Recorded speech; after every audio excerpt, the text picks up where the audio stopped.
On behalf of the Chanakya Policy and Research Foundation, CPRF, I, Kaushiki, the General Secretary, welcome you all to this special edition of Thoughtscapes, our flagship dialogue series dedicated to fostering meaningful discussions on global affairs, diplomacy, and strategic policy.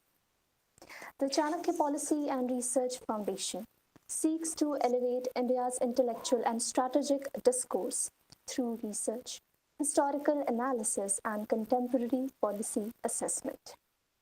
Drawing inspiration from Chanakya's principles, we partner with scholars and policy makers to facilitate India's emergence as a global leader.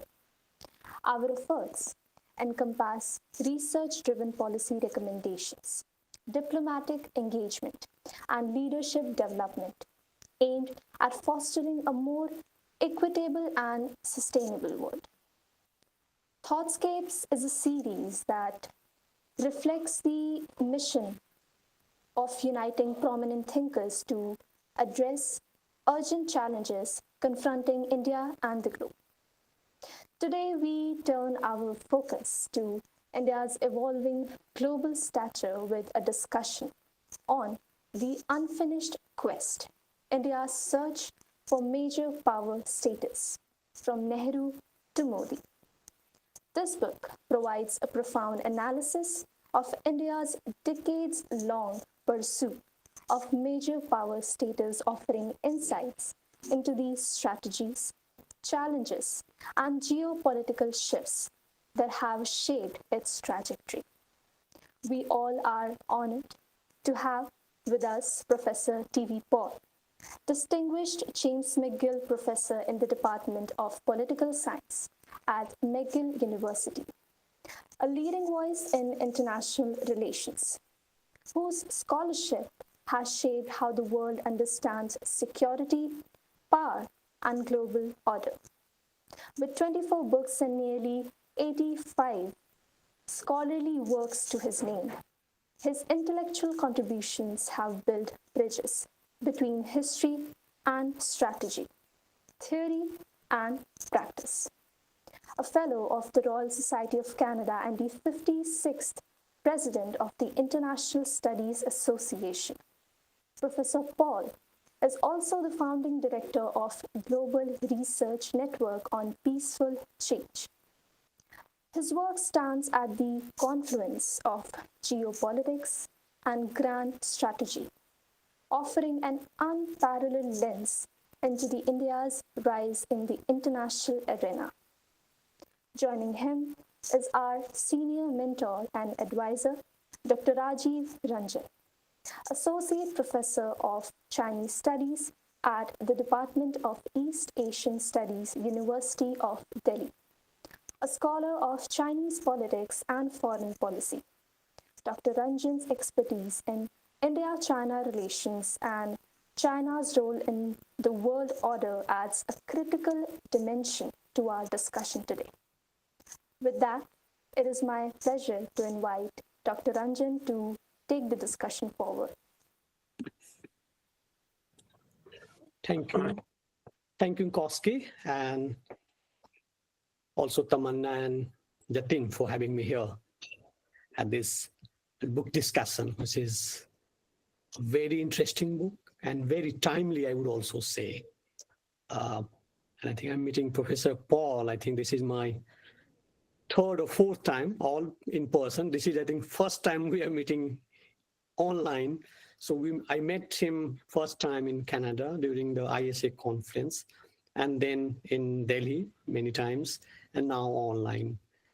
He has been, I know we are reading him from my master days. He has been an inspiration for all students or scholars who are trying to understand the international relations. So he is one of the figures that from India can look forward to learn from him. And also, he gives some inspiration that one can do that. And he had been, I think he is the only Indian scholar who has been the president of ISA. That's again another achievement. Amitabh Acharya has been. Okay, Amitabh Acharya.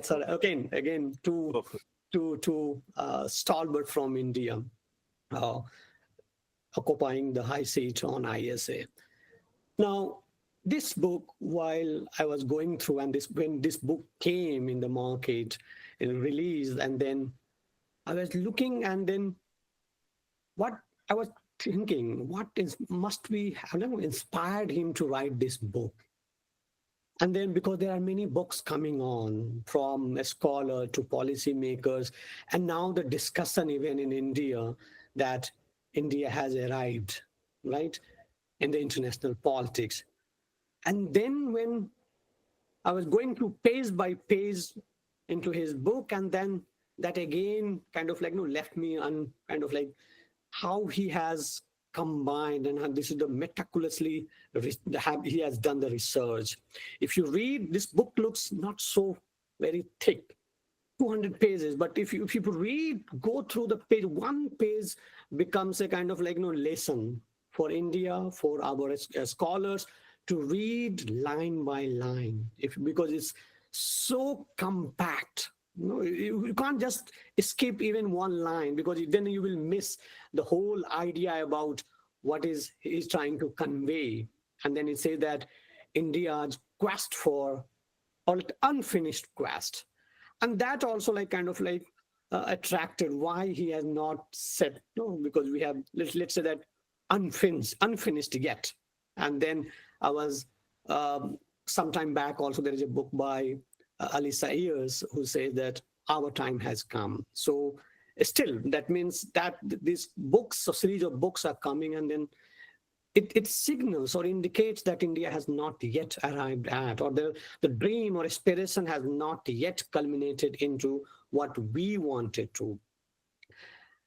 And then he does a very kind of like, I would say that it goes into a history from Nehru to Mao to see the pattern of India quest for this major power.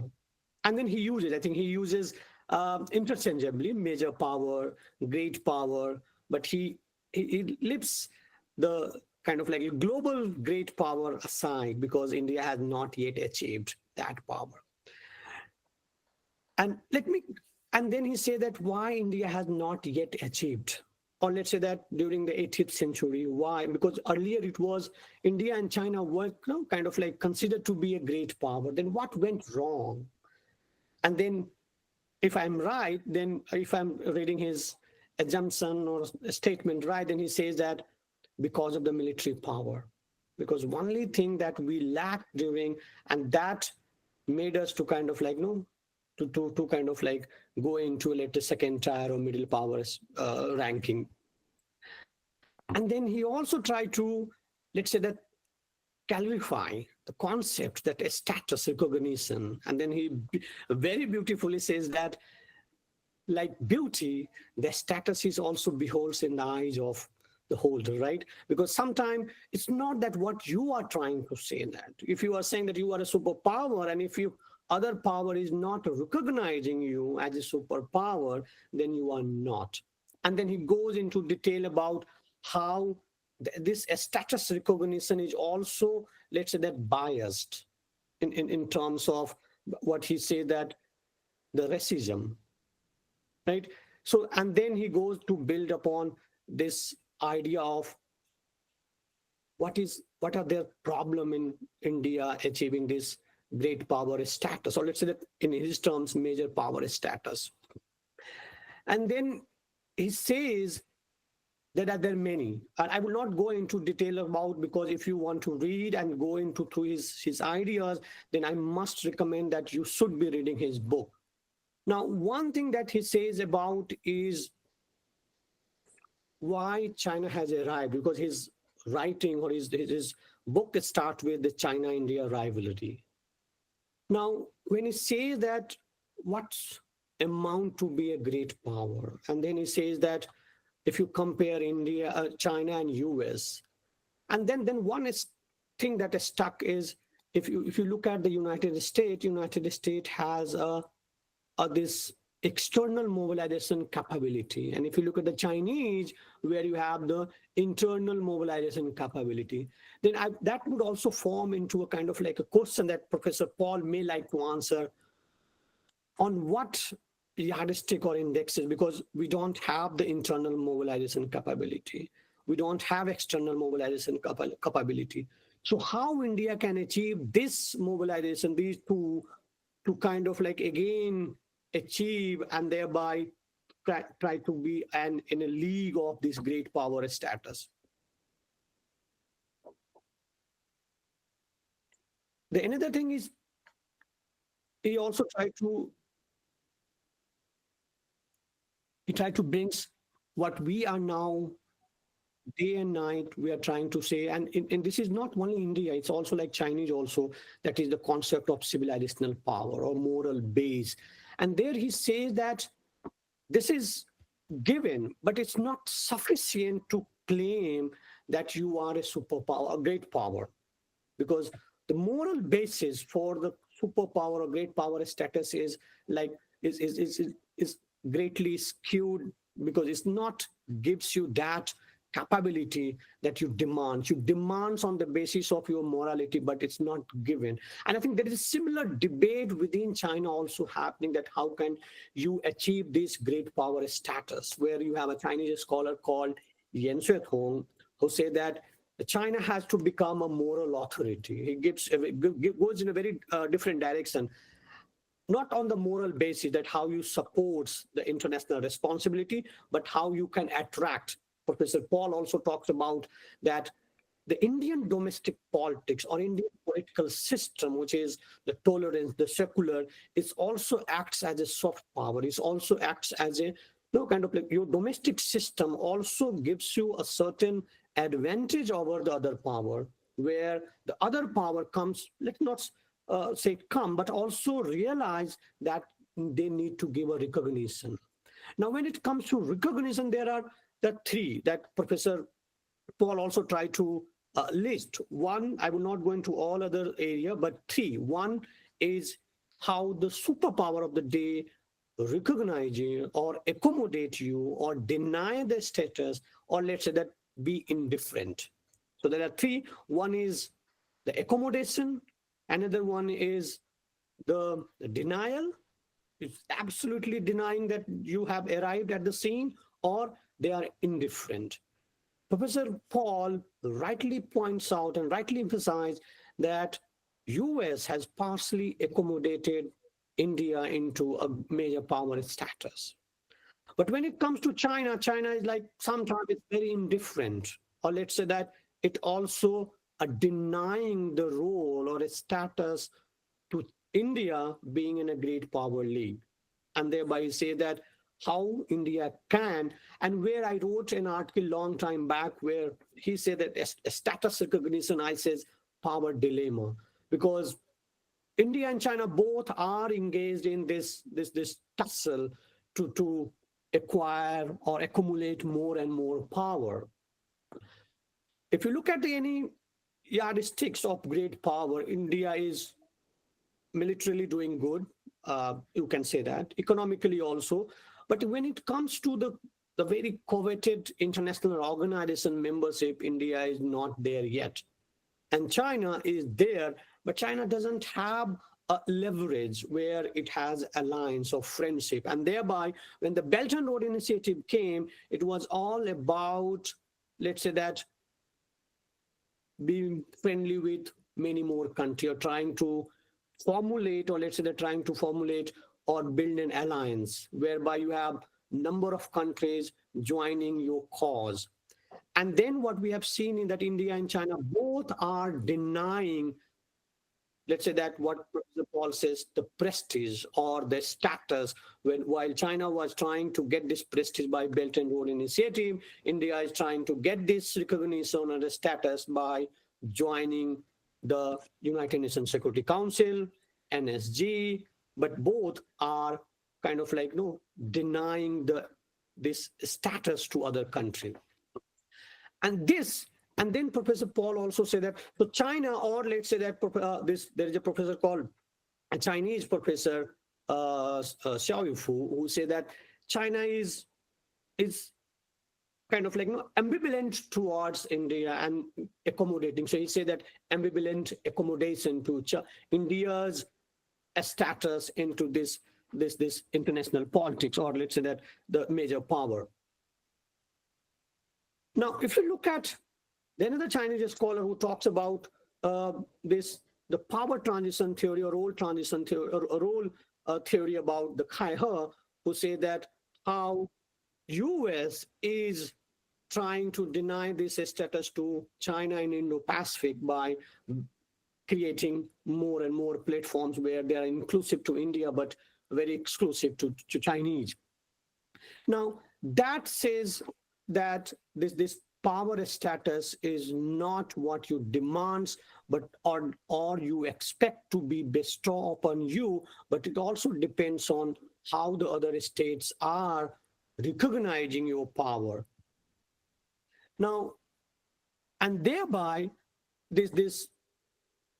Professor Paul writes that this moral pursuits appears stronger than what he has listed, the psychological and the social or material goals in the quest for the major power status, but it's not sufficient. Now, coming back to what, and then he said that in the last, he talks about the India's role in emerging order. And this becomes a very interesting, where he says that the structural change or a structural adjustment in this emerging world order will inevitably bestow India as a major power status. I'm not sure if Professor Paul is saying that even if India doesn't do anything, if the structural change is about to happen in the new emerging order, India would be a biggest beneficiary of this structural change. But he do say that India has to work, but maybe in the Q&A, he may like to expand upon this. He also makes that given the India, let's say that emerging role and capability in the G20 and what we have seen in the case of G20 summit in Delhi, he says that this could be a alternate to UNSC platform. I would like also him to kind of like expand that how he visualizes that G20 can replace the United Nations Security Council, because this is a very interesting dimension of this book. If that happens, because there is also a Chinese debate going on where the China takes the credit of creating the G20. Now, if, for example, like the earlier Professor Ran Xiao, who was at Fudan University, now I think he has shifted to Foreign Studies University in Beijing. He wrote in 2015 article in Third World Quarterly that it was the Chinese in kind of like initiative, or let's say that the Chinese was trying to create an alternate system where apart from the G7 and thereby bring more inclusive G20. And then he says that China is not a status quoist state, but it's a reform-minded status quoist state, whereby Chinese are also taking credit for creating G20. Now, this will be very interesting if Professor Paul expand on that, how it's going to be work out G20 replacing United Nations Security Council. And then let me conclude by saying that what will the world or international community will achieve if India arrives at the scene, or let's say that India becomes a major power. And then Professor Paul has rightly pointed out, he listed that there is a kind of like India will be taking responsibility in collective action problems. It will be also, he said, and I think this is one of a very underlining let's say that contribution that he made, that the removal of lingering racism that we have seen in the case of where you have the great power status is not yet bestowed upon the someone who doesn't come from the collective West, except which is China. China also sometimes aligned with, if you, the racism is there, then not the society from the Confucius or the capitalist, but the larger white, because sometimes Chinese also aligned with this larger race of what they call it, like no yellow white. Now, then he also talks about this great power. Of course, it will not solve all other problem, but India will be giving its, let's say that, part to the collective problem solving. Third, last point is that how it is going to unfold in our neighborhood. And Professor Paul says that this will be a sharing arrangement, which is because India has to share this role with China. And I think this is the Chinese also trying to, let's say that, make this South Asia or the Asian security structure to be on the sharing basis. There is one scholar who calls a very famous philosopher from the West, from Canada, in fact, Daniel Bell, who is a Chinese expert. He tried to say that that India and China should jointly manage the Asian affairs, meaning again that there is India has to share in the neighborhood and in the larger Asia. So on that note, I think if India has to share in the South Asia, then going by the very definition of a great power, when Manjit S. Pardesi say that to, or even Mirsaimer says that to be a great, to attain a great power status, the state has to, let's say that, influential or have some say in the region other than their own home region. And he gives an example of Southeast Asia. Now the questions arises, if India has to share in the South Asia, then how India is going to be a great power in other theater? So maybe Professor Paul would like to expand on this on some of my thoughts, and let me thank again Professor Paul for bringing this very comprehensive, very meticulously researched book, which I think is the maybe I think first of its kind, where it is a very academic journey of, let's say that, a kind of like academic pursuit of in the Indian-born scholar, if I may say, that takes on India quest for a major power status. Thank you. Now I invite Professor Paul to share his opinion and thoughts on his book. Thank you, Professor. Welcome. Thanks a lot, Rajiv, Tamana, Kaushiki, okay. All others attending this very interesting forum. I was happy to join, partly because I really like to engage young people like you who are showing a lot of interest in international relations these days in India. While international relations is declining, I must say, in the West as a subject, especially the universities don't have many faculty left. They are not hiring many. So we are fine. But the student interest, undergraduate student interest is very high. Also, master's student level also, there is a lot of interest. So it's great that the subject is very critical for a rising power, okay?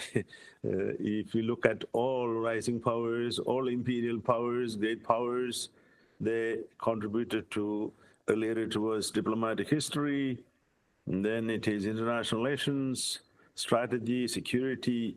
These are very critical to understand the trajectory of a country, where it is heading, how it is going to emerge, whether it will be conflictual, cooperative, or accommodative.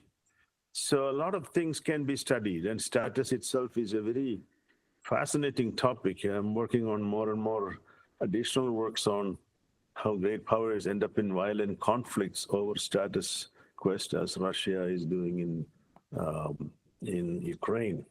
So let me start with the book, and we can talk a little bit about the importance of status in this context. Now we see a lot of works coming out of India, by the way. That's including some of the newer one on using Sanskrit words and stuff like that. It's great. People are working on it, but often I'm not trying to say that they lack a theoretical basis, sometimes historical basis, and comparative basis, because this is not an India-specific issue. It is an international issue. It has been there since the European state system emerged, and it is going to get worse, as we know, as China rises, as the US trying to reassert under Mr. Trump, which, by the way, I couldn't include beyond his first term, since the book was published before his arrival in the second term. So we can talk a little bit about an addition to what I have written. So now India is in this rising power category, and I think it happened mostly after the liberalization and after the 2008-2009 financial crisis, where India under Prime Minister Manmohan Singh played actually a big role. By the way, the Chinese are not correct. The G20 was a combined effort. Manmohan Singh and the Canadian leaders at that time, Paul Martin, it was a lot of second-ranking states played a role too, and then the US went along with it. So any country claiming it's our creation is not correct. It was a joint effort, as far as I know. So the US recognition is very important in this process, as Rajiv rightly mentioned. Now, I start with the question in this presentation: why do countries seek status? Why is it so important? In fact, this is a question you hear in India too. I was talking, when you give a presentation, why don't you just do what you can and don't worry about status? But that is not the case in human psychology. As you notice, it is also a puzzle that this dream of a global leader, not great power, at least the term was not used, by Nehru onwards. If you look at before independence, he held a Afro-Asian conference in Delhi and trying to become a leader. And that's a historical belief that it has been an important player in human civilization. But with colonialism and the racialized great power system, European system, entry into that system became very difficult. And that entry could have happened to some extent if the Security Council, when it was formed in 1945, India could have been a member. That didn't happen. So what is status? Status, at least using some of the definitions we have in previous works, collective beliefs about a country's ranking in terms of valued attributes. In other words, it's a hierarchical order. Assumption is that there is a hierarchical order, and that in this strata, some countries get higher position, and they are recognized by others holding that position. The recognition is very important. This is where it's very hard to get recognition for a newcomer. Entry is not always easy. That's why in the past, some of them try to gate crash using violent methods, wars. And if you lose the war, you won't get in. So this is a big challenge for power transitions in our history, human history. So as Rajiv quoted my statement in the book, like beauty, status is in the eye of the beholder. In other words, individual may be very beautiful or handsome, but others have to say, okay, Amitabh Bachchan is a very handsome man, and recognize him like that. Handsome is a very simple way to put it, but same goes for a scholar's position or intellectual caliber.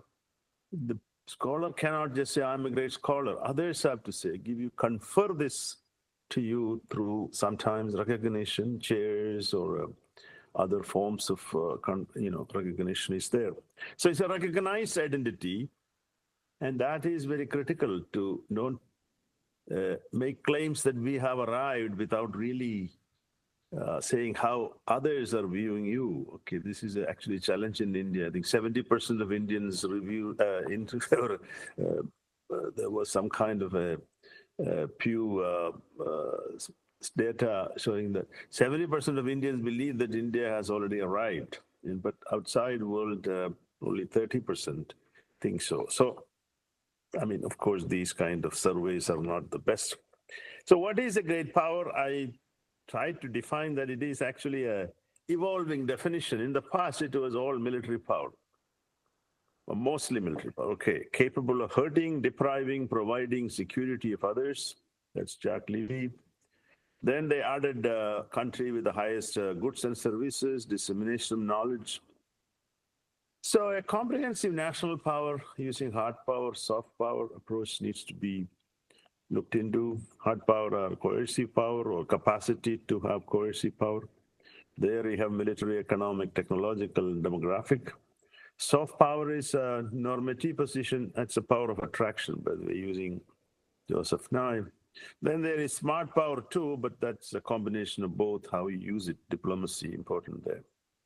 Here you have a soft power, leadership in international organizations, culture, state capacity, strategy, diplomacy, effective national leadership, etc. So if you have a larger chunk of all this in comparison with other powers in the system, then you can at least aspire. That's what we think of nowadays. Rising power are the ones that possess the most of these ingredients and start to act like and start seeking recognition. Okay, that's critical too. And this recognition is challenged because, like any finite commodity, status is also finite. Not many people can have the great power status. Despite all the claims, Pakistan is very unlikely to become a great power because it has some elements like nuclear weapons, I guess, but doesn't have the comprehensive power that India could amass. So other candidates are probably Brazil. Again, there are some limitations. It's in a theater where not much geopolitics happens. Then it also doesn't have much military power, but it has other power compensate, power of attraction. Indonesia could potentially, but Indonesians are kind of reluctant power players. They have immersed in the ASEAN system and declared that they want to be one among equals. So that's really why ASEAN is surviving, by the way. If SAARC, India declares it has to be a one among equals, then SAARC could survive, but the composition of South Asia is not the same. So the notion of great power status, I think, is a dated one to many. There are good reasons for that. They argue that it is not a critical issue. But you notice the issue is not gone. This is like imperialism of the past. Sometimes imperialism takes a breath because the major power of the time has enough hegemony. So now you see the American effort to reestablish again kind of status anxiety that we are losing to all these other rising powers, including China in particular. That America has to really reassert using its coercive power and get rid of all the soft power, which is some of the dumbest thing you can think of. And it has enough power to coerce others into its orbit. That is actually, make America great again is actually a status quest in a very different format. And that has a lot to do with the internal dynamics too, that the, let's put this, certain categories of people, especially racialized American system, believe that they have been losing to the minority groups, all the people who claim women, all the group who claim quality, and privileged position has been lost. So therefore, there's a connection between this internal status competition in the US an external status competition. And Mr. Trump is articulating it in a very crude fashion, as like any imperialist of the past eras. But actually, past imperialists were much more subtle than him. Like, we just want to acquire Canada or Greenland. Just nobody would say that publicly. This guy is very interesting. Anyway, we can talk about it later. So, others often have to recognize, I said, then that is recognition comes sometimes through institutional memberships. That's why Security Council is critical, because that is recognition by others that you have arrived and you need to be in the council of the world. For the common good, okay? It's not just for, okay, mercy giving you something out of charity. It's that you are useful for the global commons, global issues. And that if you are not there, some of the choices we make will not be legitimate. So the question is, why do countries seek status? I mean, I started with that question. There are a lot of theories on it, but socio-psychological theories. In fact, in sociology, there is a lot of literature on status, mostly on classes. Max Weber's work's very important there. Classes, caste, all these are sociological themes. And we have been using some of that in IR very randomly without really giving it importance. But today, I must say that there are so many people working in this area. In fact, I have 4 PhD students, 2 of them completed on status issues, some going back to history. And it's quite fascinating to see what they come up with, connecting it to many of the contemporary issues. So fulfill social cravings, deference, respect, glory, collective self-esteem, especially if you are a large entity. This is a big difference.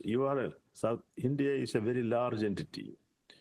And it is, when you consider the Indosphere, it's quite a large, it of course now shrunk because of the partition. But the point is, you consider as a very important entity. Then you have material benefits, it increases capabilities. Others will give you deference in meetings. And, actually I was reading yesterday that high status groups speak louder than the low status group and speak out, which is quite, I was reading a management paper actually, which talks about the executive boards, where the one with the status and power, both combined, have the voice. Others really, this is what is happening in the Trump Council, I would think, with Mr. Elon Musk and his group. Now there is wealth also important, but wealth is also a power in his world at least. So opportunity to shape other lower ranking actors' future. And in India, and not just India, and of course in the US, electoral advantages to the leader who is pursuing status. Here I would give credit to Mr. Modi, and he has really figured it out that this is a big winner for him. And your Delhi elections show that, even though other things are contributing to that electoral victory. But the point is, the leader's attractiveness to the middle class that he is bringing a status, he is playing a role in, and he has figured out ways to convey that through various schemes. And that is what is actually missing in the Congress parties, to be honest. There's not a leader who is projecting that idea that we can bring India this major power status. I don't think a Congress party even uses the term. They're still in their socialist world or whatever. They really don't understand that the middle class is craving for. I'm saying this because I like to see that party becoming an important player. But if they continue like this, they are just questioning things. That's not enough. They need to come up with a strategy of how to make India something important in the global scheme. And not out of nationalism, but the fact that they haven't thought through this seriously, that it's electoral advantage. Okay, I don't want to go into Indian politics too much. I know it's a very difficult one to talk about. So, and it is showing that this could play a big role. And whatever you say, this idea of rectifying past humiliations, public could believe that we have been in the receiving end, as China calls it, 100 years of humiliation, India, at least the RSS or BJP people call it a 1,000-year humiliation. The first time the Muslim invasion happened, then the European invasions. By the way, that is a very catchy way to look at it, but most of human history is about invasions by others, okay? It's a very, sorry to say, no one was excused from invasions. Poland was invaded and divided 3 times. There was a professor of mine from Czechoslovakia. She said we were occupied by 7 empires in history, or maybe in the last 500 years. That this is not unique. Colonialism is not unique to India. All the world was Western colonialism. So complaining about the past is not going to help you, because there are a lot of reasons why colonialism succeeded. Military power won, but there was no coordinated effort. And now people say that if the Aurangzeb did not do some of the things he did, now this comparison can be made to Aurangzeb to Mr. Trump. I'm sorry to say, I'm giving you ideas to write an article about this, that these imperial figures could have saved the Mughal Empire for some more time. But still, of course, we know that the British penetration was very slow and it probably wouldn't have happened. But anyway, India had this historical past. But blaming it on others for what you lost is not going to help enough, that nobody has any sympathy. I mean, of course, there's post-colonial research on the cruelty of East India Company. By the way, even that, when the Europeans write, somehow William Dalrymple gets more power than anybody else. And because I guess he doesn't have a political agenda, but he's critical of the Europe or British role there. So then, of course, the civilizational basis, the grand civilization contributed to much advancement and denied the status. And I think that also is challenging, because Greece and Egypt, by the way, Egypt is older than Indian civilization, as far as we know. They have also contributed, but I guess they didn't, they survived as now small states, and they are not even making the claim. Of course, they gain out of that civilizational power, but it's also useful at some point, soft power, but others have to find that attractive. And that's a challenge of how can civilization become attractive. When Raji has talked about Chinese civilization, how many people can join the Chinese civilizational club? Very difficult to become a Han person unless you're born there. And I think that problem also has got, India has that problem too. You have to be born in, especially if you're talking about a Hindu identity, you have to be born in it. And that's not possible for most people, no, unless you are in that group. So that's the difference between a liberal world where you don't have to be born. You can join American dream, at least up until now, even if you are not born in America or a white person. So ethnic nationalism has its challenges in this domain, but it is a mobilizer. Okay, this is something I had to think about. For the Chinese, it's a mobilizer. For India, up to a point. Then you look back history, the Japanese, the Germans all used ethnic identity for larger power.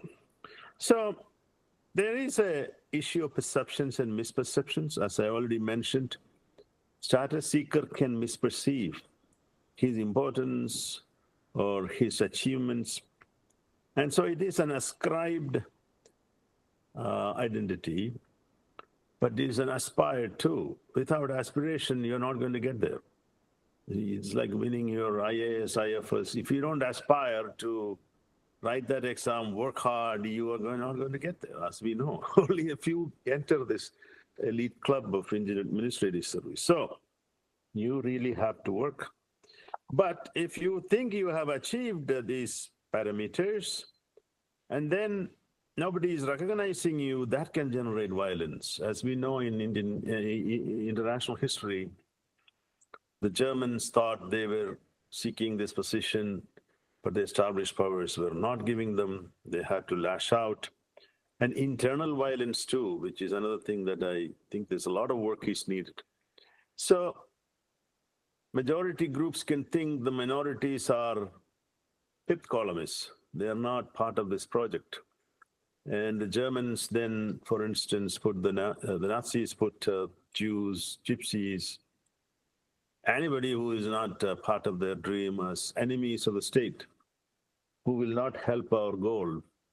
And this is a big danger in if you play this kind of strategy too much, internal violence can happen. And all of IR theory, power transition theory, in fact, alludes to it. Graham Allison's book on the Peloponnesian, the Thucydides trap, talks about 12 out of 16 power transitions since 1500. War was the outcome. Now, funny thing is, most of this work focus on power. Mearsheimer, you mentioned, Rajiv, also. It's all about power. What is power? Material capability. But there is a distinction between power and status. Status is power holder may not have status. Status holder may not have power. But you need power to get status, and they both can reinforce. So it is a lot more all-encompassing term, status, than power. And power is also the ability to influence others. The IR realism in particular has this tendency to look at only material, possession of material power, automatically giving you material capabilities, automatically giving you power, which is very questionable because you can have a lot of guns, but can you influence the outcome in the neighborhood? Yes, in international politics, up to a point. These days, money can definitely do some too, but it's not clear whether that's enough. Now, one problem is when capabilities increase and power increases, you need more recognition, status. And that doesn't come automatically, as I mentioned. Established powers are not interested in status loss.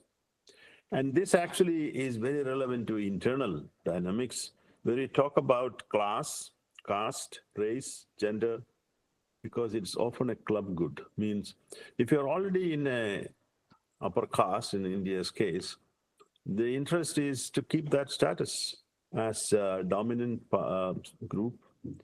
Same for gender, by the way. Women have tough time entering often because men sometimes don't allow them. Then you have class. That's a very important category. So club good in the sense, look at professional associations, doctors associations, lawyers associations, they only want a few members. And these clubs, golf clubs, and changing a little bit. So entry cost is very high, and that makes most people, why do I care, kind of thing. But these clubs who exist, and at the grand level, international level, it is the great power club, and their fights are very important on the subject. Who is the top dog? And the dominant groups edit out the history, the importance of subordinate groups they perceive. And it is very clear, history books are written by the winners often, so we rarely hear about the loser side. You hear about what the Germans thought, or all in a very negative fashion. Imagine if Hitler had won, we would be reading their history in their way. So it's a very funny phenomenon. But this editing is not just international, internal. The blacks are not contributing anything, and look at the perceptions they create. And it is unfortunate that we have textbooks all over the world are revised to show their culture, their importance. Now, what makes a change happen in status position of a country or a group? It's often internal change, shocks, external shocks, leadership change. But international politics, the value of a country as a balancing partner for dominant states, or as an important player in building order. So China was accommodated partly by the Nixon-Kissinger team because China was viewed as an important balancing force in the Cold War period against the Soviet Union. So I won't go into all the status markers that India have, hard power, economic, technology, demographic, soft power, talk a lot about in the book. You can read it. Culture, civilization, strategy, diplomacy, non-alignment to multi-alignment, and a little bit on the diaspora. I think Rajiv didn't talk about it, which is perhaps the contribution of this book is India could achieve a lot more. In fact, I'm all for India's status elevation. But the internal factors, that is, the state capacity, is inhibiting India to a great extent. Of course, there are external challenges. And that's where we have to look at the status based on internal capacity of a state. It is, as you know, is perhaps the most unequal rising power in history because of the pre-existing structural challenges, caste to gender to class inequalities. And my argument is that the policies are not addressing that dimension properly. For that, they need to bring inclusive economic development, not just in slogans, but in actual behavioral patterns of bureaucrats, political class. So the wealth concentration in a tiny speck of India, it's data is quite mind-boggling that something like 50% of the wealth or 40% of wealth held by 119 billionaires. And then the bottom 50% has only 2.8% of the economic pie. And I think that is not good for rising power because this group is not contributing what they could. Okay, I think it's in the interest of any ruling elite to bring them up by not giving them just some welfare things, which is important for daily subsistence, but proper education, proper opportunities, healthcare, and the children the ability to achieve some of the things the aspiring middle class now are able to. And that is partly a challenge because India has not adopted, at least I argue that the notion of developmental state that East Asian countries, including China, were adopted, where they follow a model, economic growth, trade, infrastructure building, but along with that, human development improvement, which means spending 6 to 8% of your GDP on education, healthcare, equal amount, infrastructure. So why is education important? In the modern world, no country has done well without educating their people. So you look at the other great powers, this is where the comparison becomes important. Peter the Great, Bismarck started welfare state in Prussia, then Germany, arguing that the soldier has to be educated and fed. Okay, without that, he cannot fight good wars. The Meiji Restoration was all about wealth and military power, but wealth will come only if you adopt the Western technologies, educational system, school system, freedom of press, etc., and even the change of attires, major transformation, and didn't result in good result, but if they were a little bit more careful, they could have. And later example is China. I mean, Xi Jinping, despite all his problems, I'm not a big fan of him, but you look at, they have been growing, but they are also putting money into education, especially skill development, probably not in liberal arts, but that one can understand. And they have also improved the infrastructure, quality of life.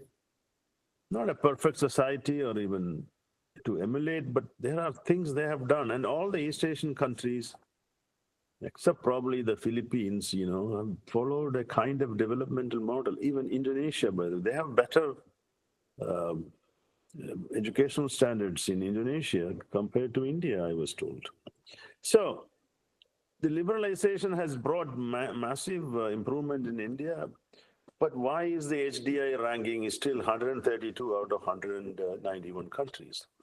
Pockets of India have excelled.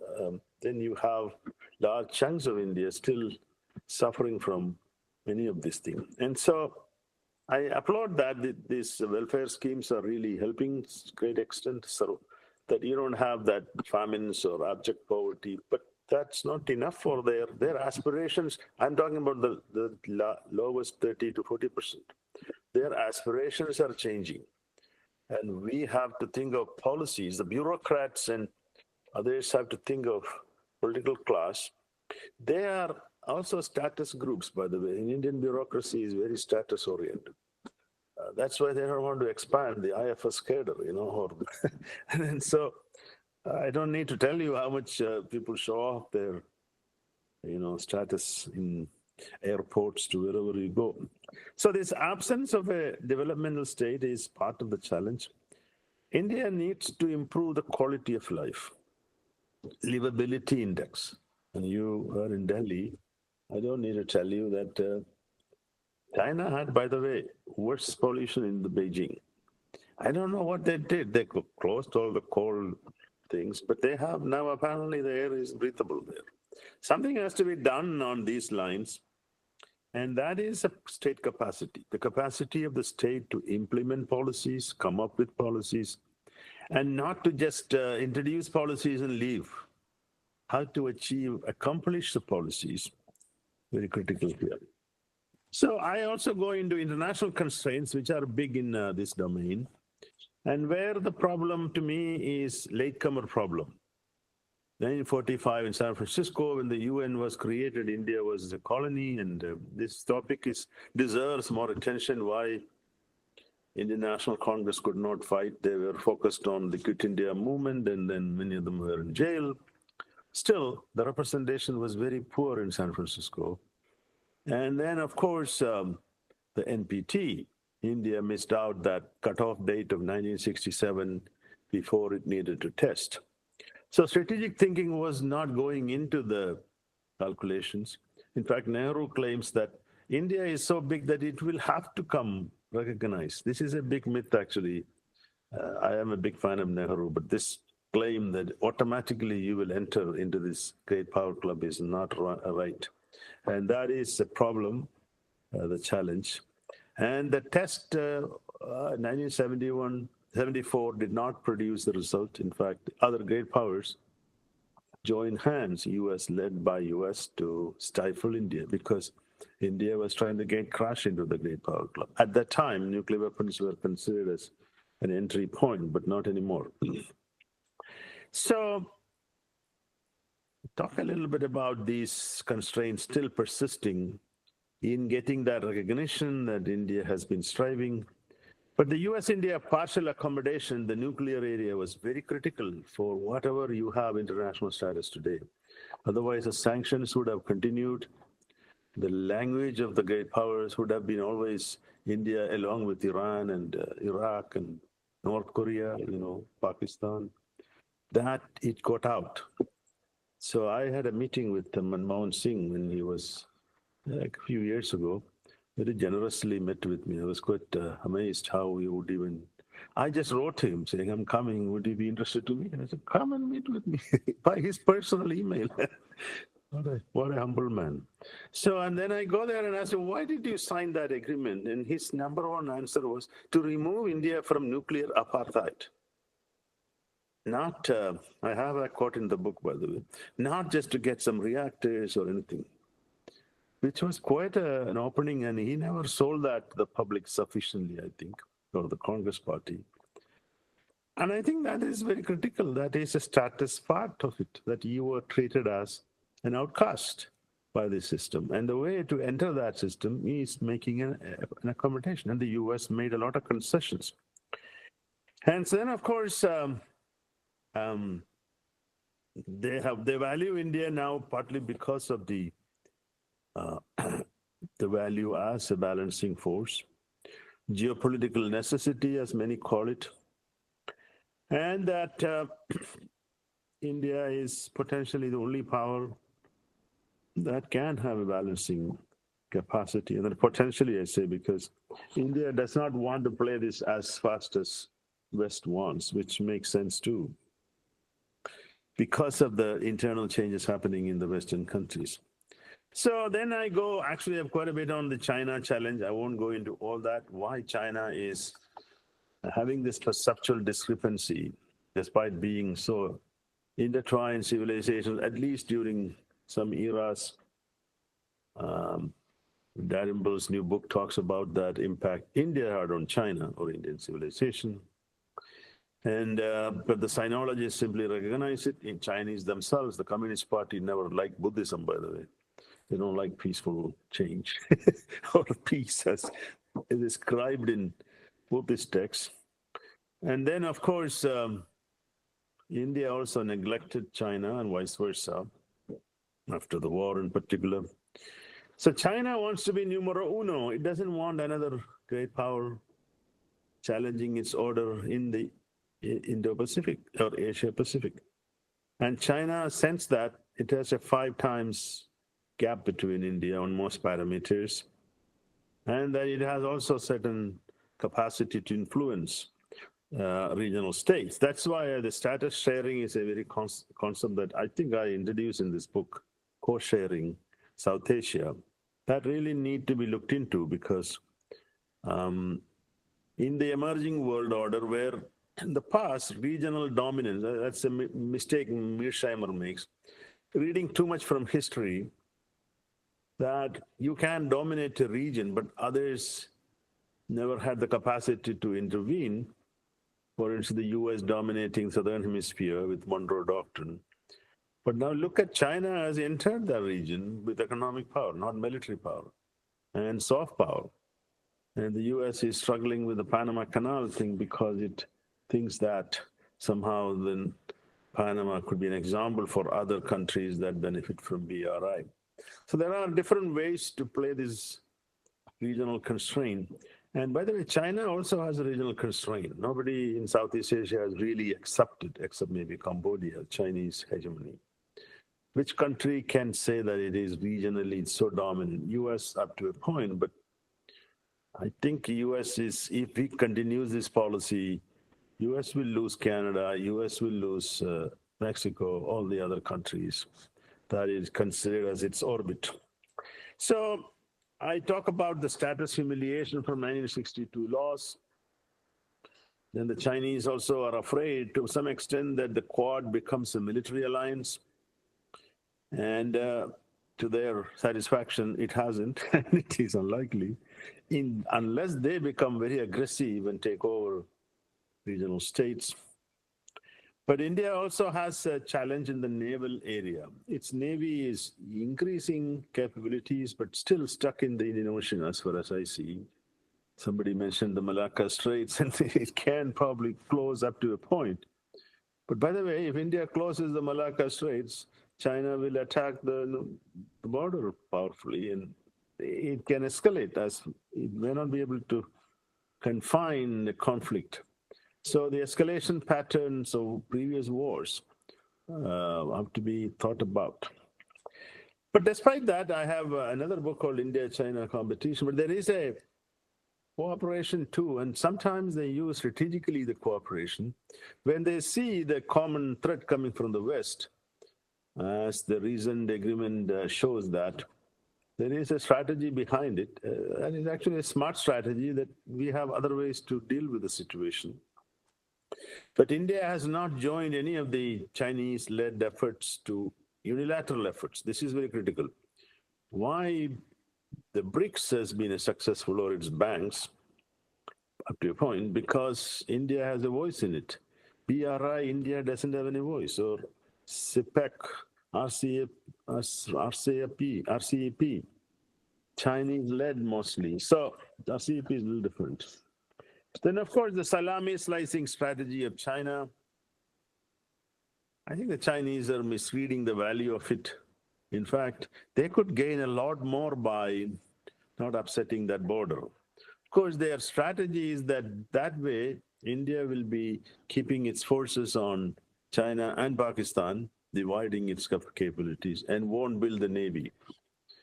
The Navy is very critical if we want to play a big role. And but the problem is, this has really alienated the Indian public, which earlier was quite a bit divided on pro-China, anti-China, which I think has to be thought through. I also worry that there are escalation paths here, border needling. And so far it has been controlled escalation. And then, of course, China could gain more space in Bhutan, Nepal, etc. And these are all challenge for India. So I think it is important to look at status sharing in somehow, if you want peace. So there's this earlier idea of peaceful coexistence, Panchsheel. I think we need to look at it, whether there is any role for that in this emerging order, even if it is sometimes just slogans. Now, I discussed the Pakistan challenge as a status challenge, which you may want to read that. I think that topic has not attracted, barring a few, like Hussein Akhani has some reference to it. Pakistanis always thought India as a co-equal, or they thought they were superior. The 65 war, for instance. Only after the Cold War ended, India liberalized and became big player, that changed. The West also treated with parity. So the breaking of that parity is a status change. So I think we have to really study, is that still continuing in the Pakistani minds? They had the luck of great powers, Western countries with them. And that is changing. But then if that is changing, does Pakistan attract or change position? So I think that the India strategy of transcending South Asia, going to look east, act east, are indeed helping. But then you ask out Southeast Asians, they want India to do more, not just military, but not just sign agreements and go away. And you mentioned which other region India can play a role. India can play a role in Africa, Middle East. The Middle East, of course, has to be more calibrated. I mean, yes, Palestinians are despised by many others, but their problem is genuine. And we need to, India has to be a little bit more sensitive that it is a colonized situation, and we need to look at how to help them, even though I'm not saying their attack on October 7th was a very smart idea. So the Middle East is one place India has succeeded to some extent in balancing China, at least with the Gulf monarchies. So there are regions out there. How about Latin America? I mean, Brazil has been very much interested in India. I mean, we have to think about it. I think I've taken a lot of time. I'm going to conclude by saying that the future prospects, yes, we are going to see some setbacks under Mr. Trump, because the American leader somehow thinks US can become this bully and become a hegemonic power more than what it is. Sometimes his calculations seem very much focused on profit and wealth and, like a business oligarch, without realizing that the world order is very beneficial to the United States. It's the richest country in per capita income. Maybe there are some Gulf countries with a little better, or Singapore, but those are minor cases. Among any large state, this country benefits by having free trade. Yes, it has some level of trade deficit. But I was listening to this economist that the trade deficit is happening because it's importing these cheap products they cannot produce in the United States.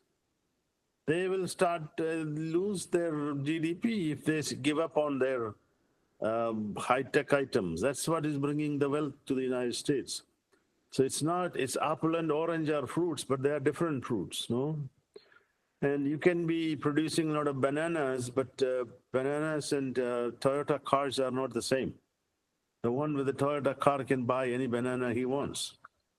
So economics calculation, it's quite a bit of it is this feeling that they are going to lose this competition with China, therefore try to stop it by becoming aggressive. But I think there will be a boomerang effect. He will fail. I'm sorry to say, I'm daring to say, because there will be short-term harassment, including India, by the way. You're not safe as you think, because he doesn't have any loyalty. He may have a little bit. But we'll see when Mr. Modi is going there, what will come out of that. So India's integration, as I argued, has a little better chance, but it has to work for it. And the number one thing is how to make use of your demographic advantage, the demographic dividend. So this domestic angle needs to get attention among Indian policymakers. Yes, diplomacy helps. A lot of things can change.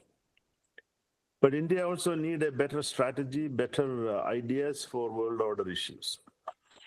There, sometimes India keeps quiet, which is good up to a point, but what will you do with your increased power or status once you get it? You have a vision. And I think these things require some thinking, and the political class sometimes are divided over their notion of status and great power. I spoke a lot of long time, and I think we can have another 15 minutes maximum because I need to go somewhere for some Q&A. Is that okay? Yes. Thank you, Professor, for capturing a sense of your book and sharing with us. I think now we can open the floor for Q&A. But before that, let me pose two questions, and then you can touch upon while answering the questions from audience. One that we have seen and you have talked and wrote in the book about the rivalry between India and China.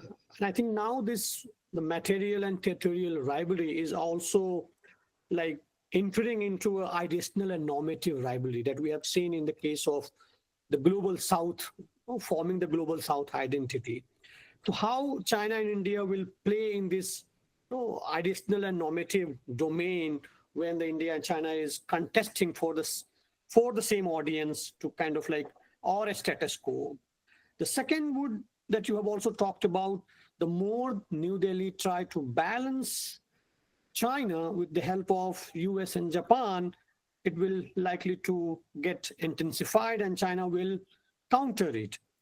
Now, given the fact that what now the Trump has happened to US and world politics and with Russia and Ukraine, how would you, let's say, that picture the coming world order whereby you see a kind of like any rapprochement that we have now coming, China and India trying to collaborate to kind of like reduce the Trump effect on the world politics?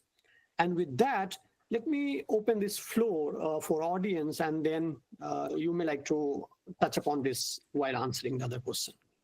So yeah, please, let's see the audience. I'll pick a few questions. We can pick a few questions. Yeah, please raise your hand, and then you can unmute yourself and pose a question. Tamanna or Koski, you can now moderate the Q&A. Yes, sir. I would request everyone to open your mic or to just raise your hand. I'll just call out the sequence.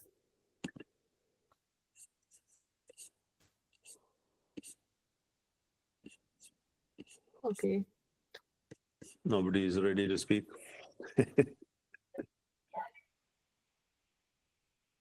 Just raise your hands. Yes, Parth, you can go ahead. So, good afternoon, sir. My name is Parth, and I am currently pursuing my master's in political science from Central University of Hyderabad. So, in your book, you highlight the military economy and the technological capacities are a core marker of a great power status. So, while India has made a stride in nuclear and space technology, but AI and cyber capabilities are emerging as a decisive factor in a contemporary power competition. So my question is, how do you see the artificial intelligence shaping the future of global power dynamics? And can AI be the next status transformation tool similar to a nuclear program? So thank you, sir. Okay. You have one more question? Okay, we have Mathumita P. Please go ahead.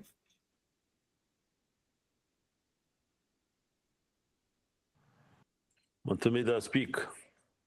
Yes, sir. So you have mentioned about the demographic advantages, and then the robotic revolution will be the extra low-skilled population and less useful. And here my question is thus, India's demographic dividend, given it is a long-term advantage, or is it a liability given its education and employment opportunities challenges? Good question. Okay, let me try to answer some of these. I think I'll pick the AI. I am actually worried about it. India missed the first industrial revolution, and that was not India alone. As I mentioned, most of the world missed it, except for a few countries in Europe. But that missing contributed to the colonization and dominance of the others. Before the Industrial Revolution, it was the products that India produced was very much in demand. So that's why it was 24% of the world economy. When the British left, it was less than 3%. Well, partly due to British deindustrialization of India too. So AI and these technologies, I'm worried because, yes, it is benefiting by being part of the Western ecosystem. And here geopolitics plays some role. But I'm curious to know why India is not investing a lot more, coming up with something on its own as China is doing. There are these frugal technologies that China is showing that it can. So India seems to be in a waiting mode, and maybe there is something developing. But this playing the second ranking role in Western technology is not sufficient because the West can turn it off or deny you the latest technology. And so, just like the supercomputer, remember, they need to be a more focus on the role of AI in the emerging world. And you're absolutely right. Some technologies sometimes determine who wins the game.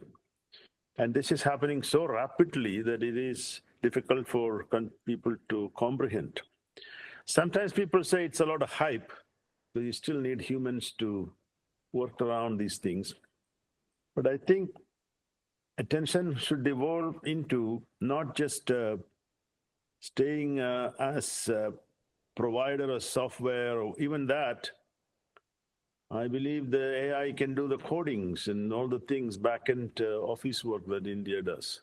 So it's not sufficient. Now we need to think about how to come to the forefront.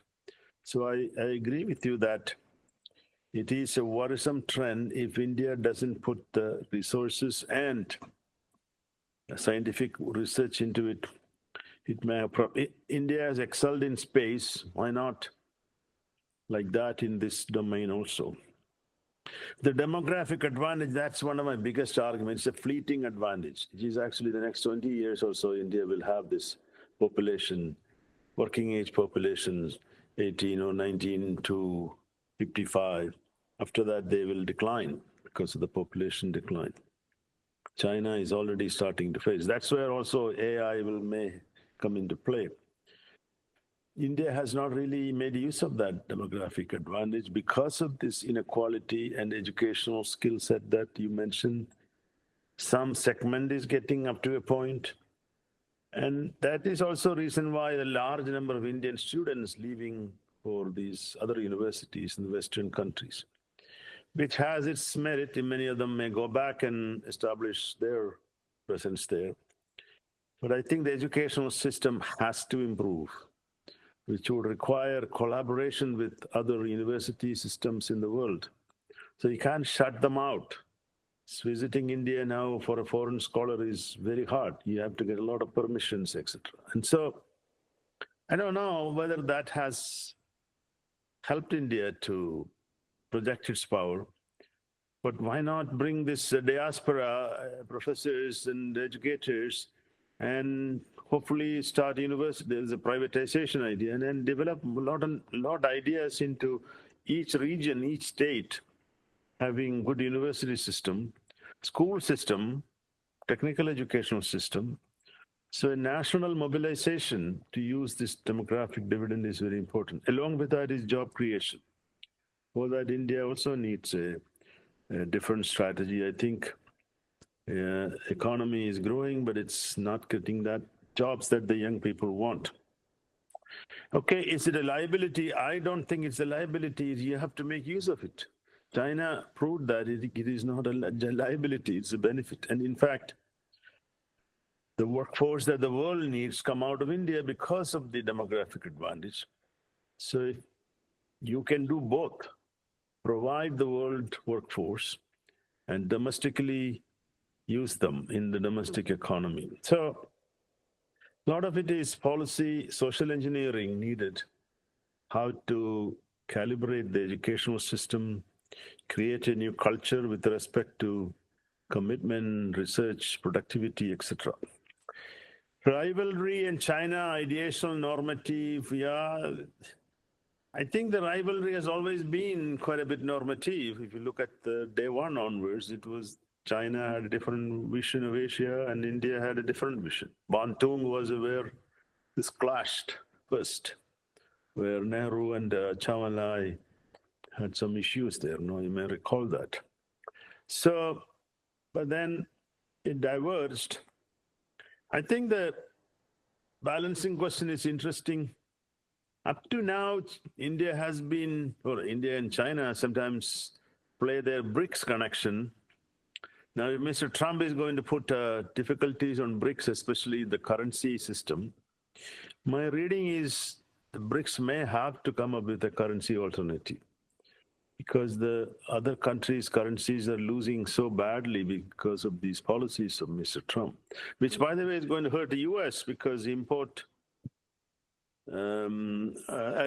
US export will become very difficult for others to buy with the cheaper currency. So all the things Mr. Trump is doing, US dollar will be powerful, but what will that US dollar bring if you are importing substance?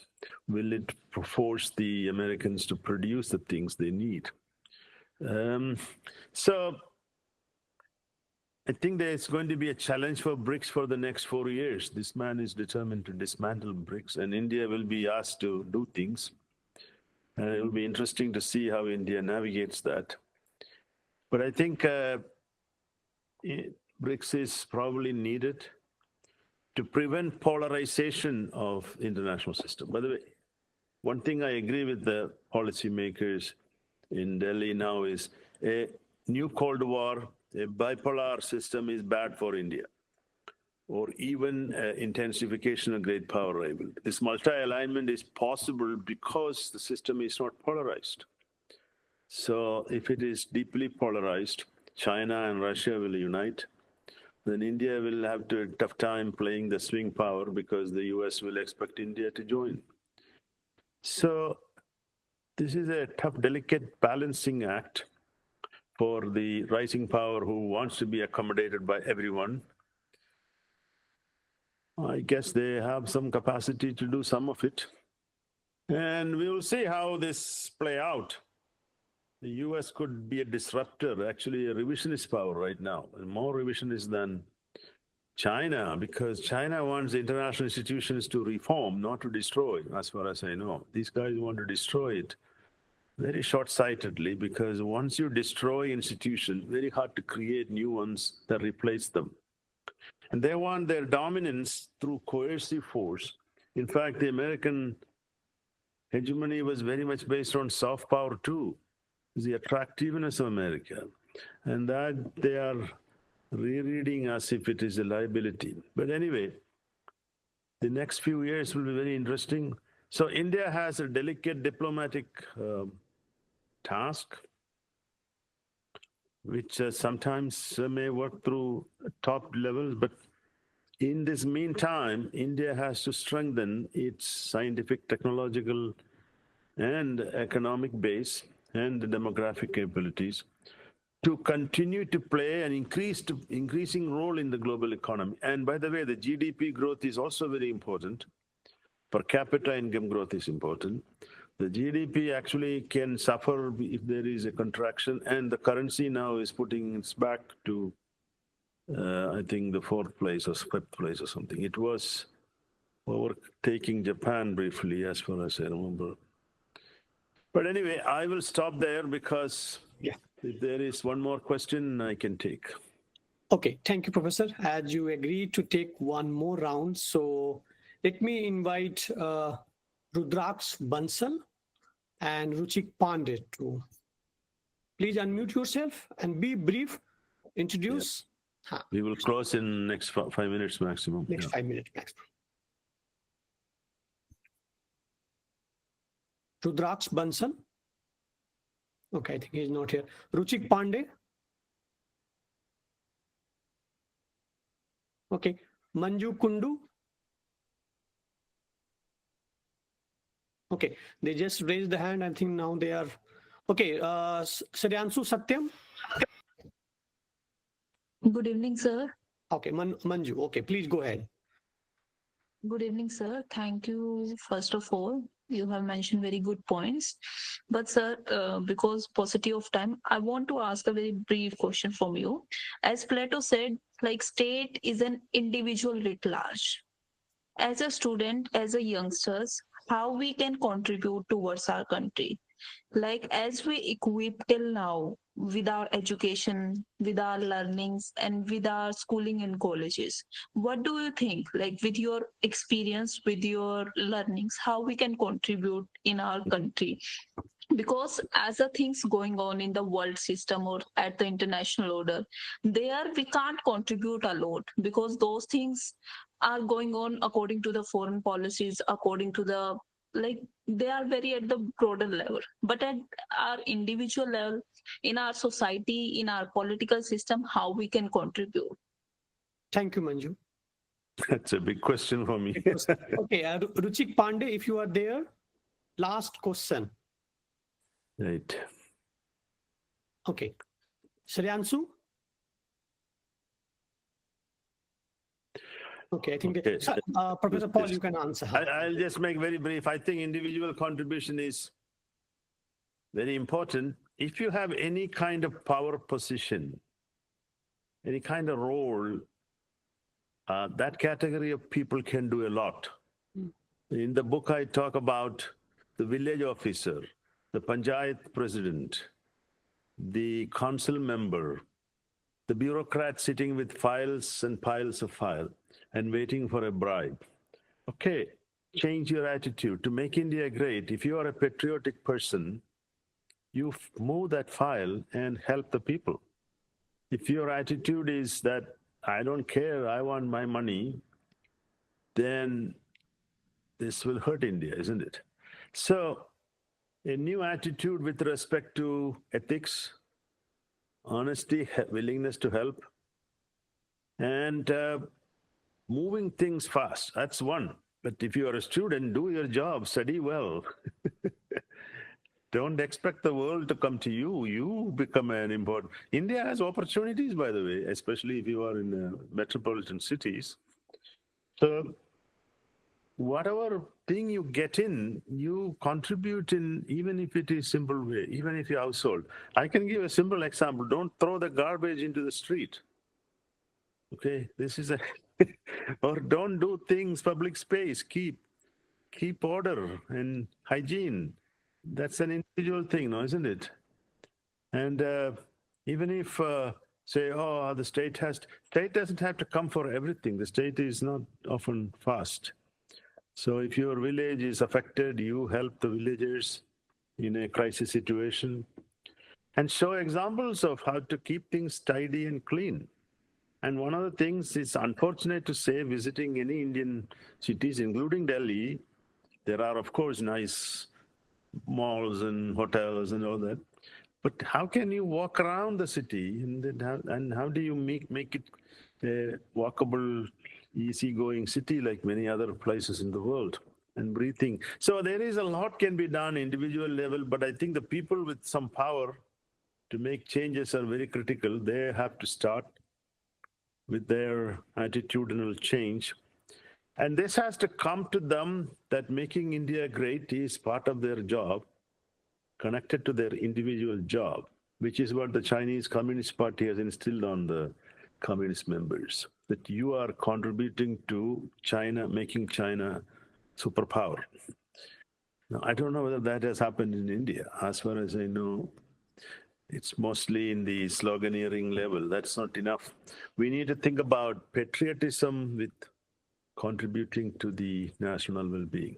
I think I'll stop there. That's a big question, and I guess We will have another occasion. Thank Thank you, you so much Professor. for having me. Yeah. Thank you, Professor. Now I invite Tamanna to present vote of thanks. Thank you, Professor.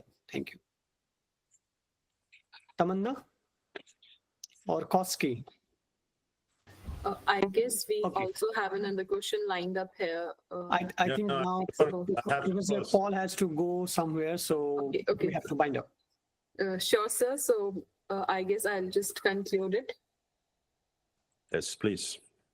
Okay, so respected Professor Paul and esteemed guest, and also Dr. Rajiv Ranjan, it's been an absolute privilege to engage in this insightful discussion on your book, The Unfinished Quest, India's Search for Major Power Status from Nehru to Modi. So, as Professor Paul and Rajiv Ranjan sir has highlighted how India's rise is not just about economic or military power, it is also about the recognition how the great power status is not self-declared, it should also be acknowledged by the world. Though India has long sought this, yet the global institution that has been shaped by historical biases, they still continue to deny the full recognition, as we have seen the exclusion from the United Nations Security Council. So, however, India's democratic model, though it's a bit slower, offers a long-term stability. Like unlike the China's authoritarian approach, India's rise, we can say, it's a basis is of pluralism and collaboration as well. Despite the challenges, as Rajiv Ranjan sir has noted, like how the structural changes are creating new opportunities, like the G20, where India has played a leadership role that could also emerge as an alternative power structure to the outdated international orders. So we can conclude it with like how India's rise must also be accompanied by the integral processes addressing wealth inequality, investing in education, strengthening governance, which is also a crucial thing. So Sir's message is although very clear, India's rise is very inevitable, but the recognition must be earned by ourselves only. If we harness on our strengths, learn with wisdom and balance the ambition with the responsibility, we will not just be major power, but also we'll be a defining force in the 21st century. So I would request everyone to read this book further for your own recognition as well. So thank you so much, sir, for taking out your kind time. Thank you. Thank you for having me, and hope to see you guys at some point. Thank you. Bye. Sure, sir. We would also like to meet. Thank you. Thank you. Bye. Thank you, sir.